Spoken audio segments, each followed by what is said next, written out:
So, hey, I said I'd keep doing these videos, so here we go. I'm going to keep doing these videos. It's the end of the day, and it's Monday. I'm shooting this on a Monday, which means I've had a lot of talking today, and my throat's sore. And I sound even more of the monotone, chain-smoking frog that I sound like. I apologize.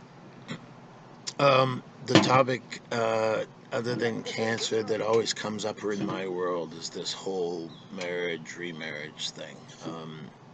If you know anything else about my life, whether the wife with the cancer and the vocal cords and stuff, so Lisa and I were young Mormons in love in our early 20s and got married July 15th, 1994. We were both semi-active. She was raised Mormon. She is a direct lineage all the way back to the pioneer days of a Utah Mormon. She grew up in Springville, Utah, just in the southern foothills of Provo. You could pretty much see the Y on the mountain in BYU from her neighborhood, from her house, whatever. It's all closely close. Her family kind of fallen away from the church, her immediate siblings and whatnot. We were still staying active, raising our son as a Mormon, living as Mormons, and in a very quick synopsis, without creating arguments or tensions with the many Mormons who we love very much, I will just tell you my personal belief, my personal experience is that the religion is very much an all or nothing kind of thing. It's hard to be a little bit Mormon, right? It's like being a little pregnant. You is or you ain't. And I was always a struggling Mormon in that regards, in the sense that I guess my personal ethos, the thing in the back of my head had long decided what was and wasn't really God's will or whatever, and that doesn't make me a good Mormon. I was really lost on the service side. If anybody tells you about who I am, one of the things they'll usually tell you about is service. I don't know. I like doing things for others. Gifts and acts of service are definitely my two love languages. And I was lost in that part. That's the only thing I found noble about being a Mormon missionary, to be super honest, was the service we gave. I don't think back at the doctrine we taught or the scripture we spoke from and think too highly of that, but I met a lot of amazing people spending a couple years in Hawaii. That I will speak about at another time. I got back from my Mormon mission, landed in Fort Myers, Florida, where my parents were living. Had intentions of going back to college. Was not going to go play college football anymore. I was just going to go to school. But needed some money, so I thought I'd stick around for a while and go to work, and that just kind of stuck. I was going to a church event. I was a speaker, actually, at the church event. They were, Mormons are always trying to get you to pair up.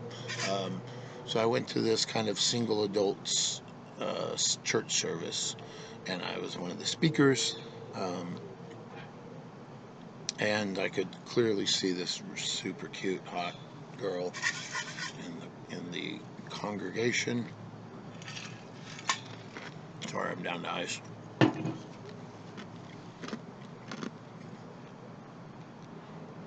But that was loud. I'll try to mute that. Anyway, see a cute girl. Afterwards, there's always a little social, lemonade and cookies or something, Mormon social, to do the mingling of the singlings.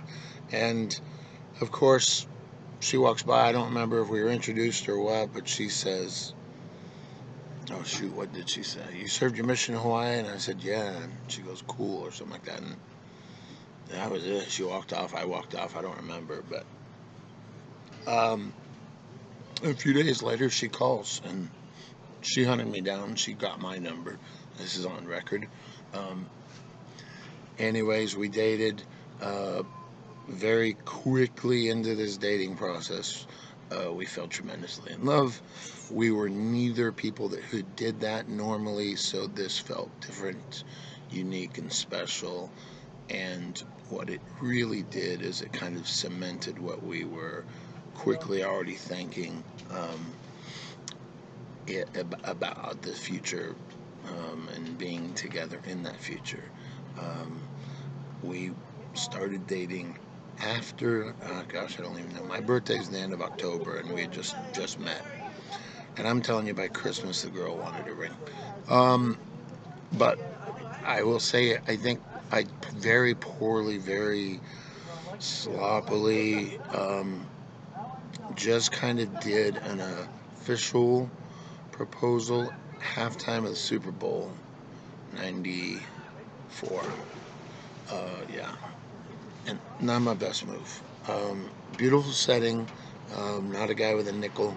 So if there was a ring, I don't remember if I had the ring yet. Even when we did go get a ring, she was anti-diamonds at the time, so we got bands. But there it was, and I don't know when or where we were talking about getting married, but I guess this gets a little sensitive, only in the sense that apparently we weren't good enough Mormons. We had broken some rules of the church in our single life, dating life together, that made a temple marriage not in the immediate future for us. And so our local leadership said, why don't you just get a license and get married? And we're like, well, we already have a license. And they said, well, then what if we just got married now? And that was on a Friday afternoon at like 4 or 5 in the afternoon. And like at 6:30 that Friday night, we'd given my family an hour's notice. Hey, we're at the church down here in Fort Myers. Looks like we're getting married. I was wearing very early 90s Nike hiking boots, suede, you can picture it, tan in color, Levi's jean shorts, because it was 94, and a polo shirt. Lisa was wearing some kind of cool soft linen thing with a vest and whatnot. There's one picture somewhere. But yeah, it wasn't a total eloping, but it was a hey, we're doing this in an hour eloping. And a good portion of my family was there. Of course, nobody from Lisa's family was there. And as Mormons do, not to go down this road, but we did the temple wedding a few years later. I don't remember, down the road. Just remember July 15th, 1994. So we're going along in our life. We've gone through the ups and downs. We've had a baby. We've bought a house. We've had a bankruptcy filing. We've bought a car. We've built another house. Built another house. Gotten a good job. Gotten another good job. And things were going well. I was in leadership at the church, trying to be of good service while always personally struggling with doctrine and all sorts of parts of that. And when you're Mormon, and this is again just Trent's philosophy, the trick with being a Mormon is that in that faith, the way it was being given to me, the way I was living it, the way Lisa and I were interpreting it together, I suppose, is that you were only as good of a person, a husband, a father, a provider, about anything, as you were a Mormon. And I was just never an awesome Mormon. I tried. I was in leadership positions. I gave amazing amounts of time. I can't tell me how many times I've helped somebody move, but it's probably in the hundreds, and that's literally not a joke. We've done hurricane disaster relief a couple of times. We've done service. We've done that part, and I just couldn't get a vibe out of the religious side. But I sure love the community, and it's an all or nothing thing. So I stuck with it. But I was just collapsing inside under a tremendous amount of pressure at a work that was getting more and more intense, more and more difficult for me professionally, more and more challenging for me in the expectations. We had just built a house that was way too big for us, thinking we were going to build this tremendously big house and then flip it for a crazy amount of money and then go back and pay cash for a smaller house or something like that. But if you know what it was like to build a house in 2006, you know how that went. So we lost pretty much everything, and in the midst of that, I also lost my mind, and I take full disclosure for everything that happens in the forward-going statements. But I essentially stepped outside of a marriage, had a full-on affair, was just trying to be out of the house, away from everything and everything, everyone and everything that was a true responsibility. Sure, you could probably call it a midlife crisis as the timing goes. I thought religion kicked it off. I don't know if it was age or what, but anyways, it was just a full-on faith crisis, life crisis, career crisis, financial crisis, housing crisis. I threw adultery in there, and then one of my very least proud moments. However, certainly part of my story, and I own it 1,000%. So we did that. We divorced. I moved out. It took about 6 or 8 months, and by the August 2009, we were done. And we were single, and she was out doing her thing and reconnecting or connecting or whatever, and I was out doing my whatever stupid thing, co-parenting as best we could. Financially just ripped. I just really ripped us financially bad. So we were both living very, very slim. And at times, living with my parents, living damn near homeless. I mean, it was just really tricky. But anywho, somewhere in that process, a couple of years in, we're going to call this, near the beginning of 2012, maybe, I don't know, but it doesn't matter.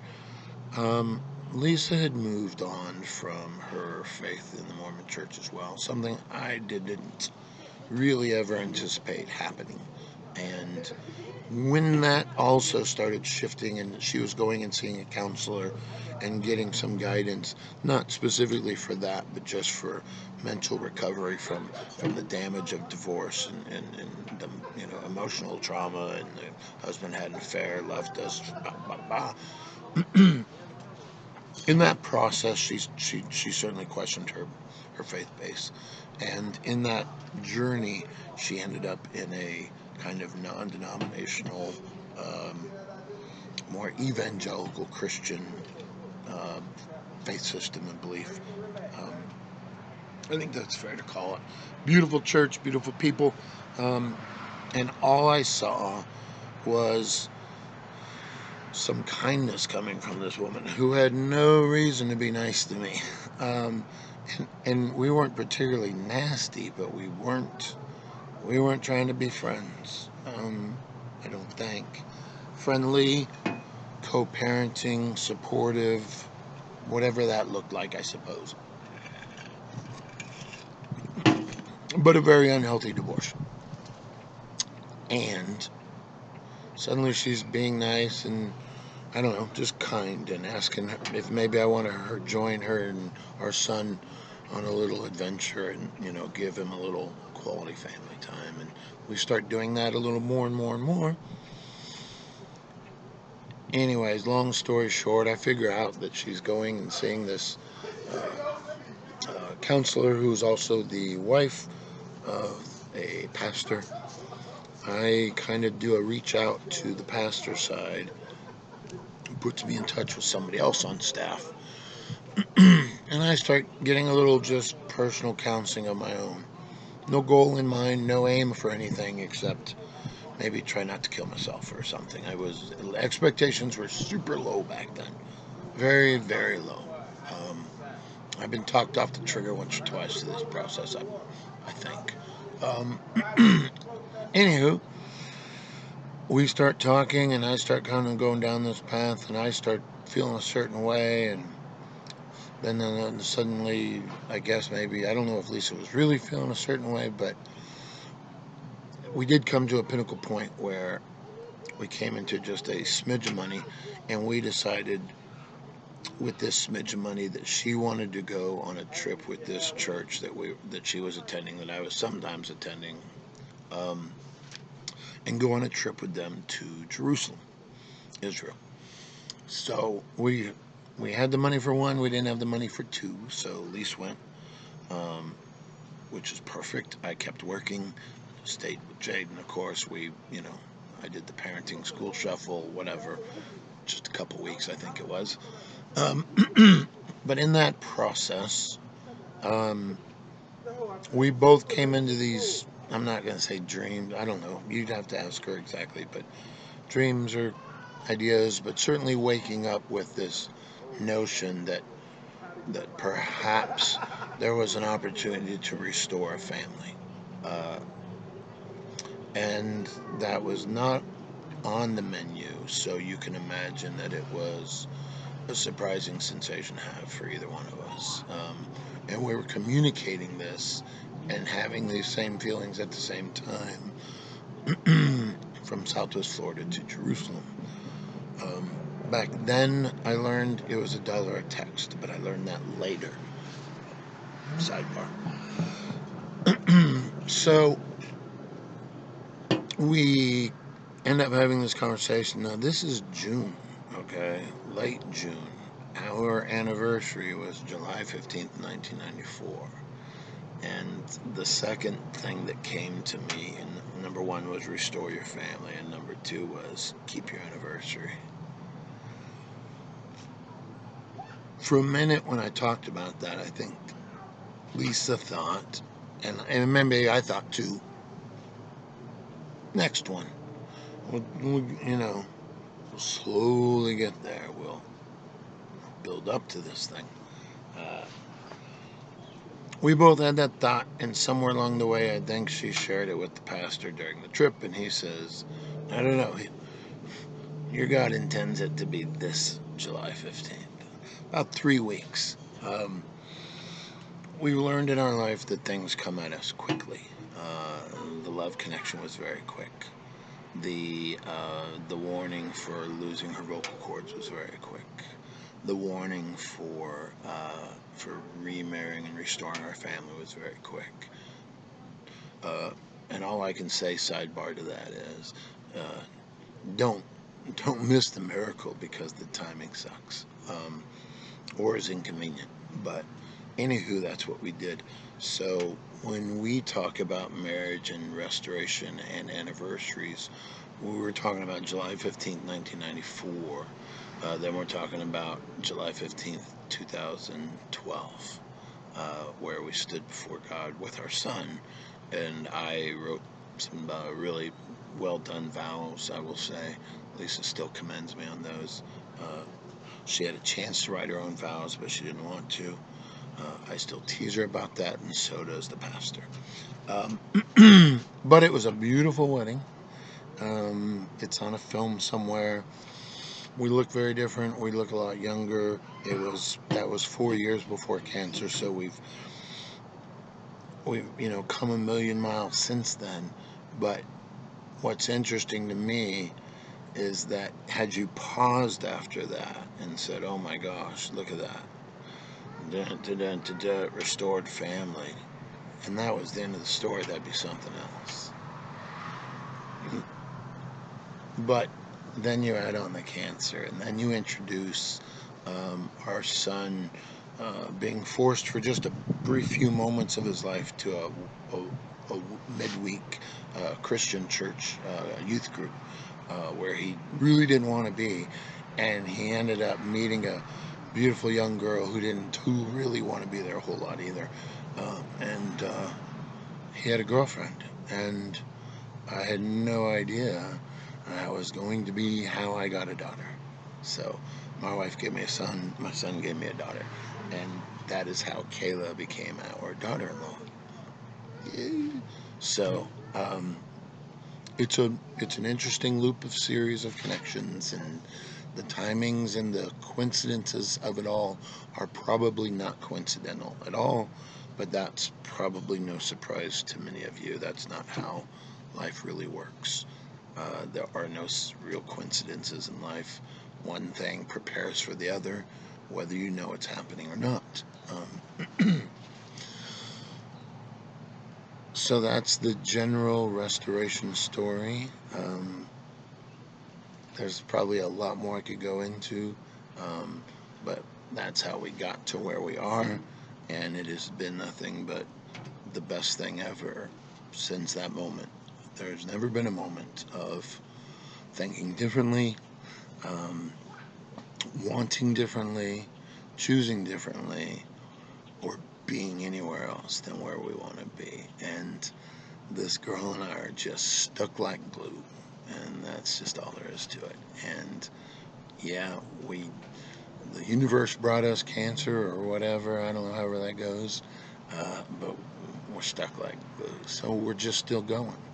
And if some people say, wow, you guys have been so strong through this cancer journey, I go, yeah, not the first leg of the journey.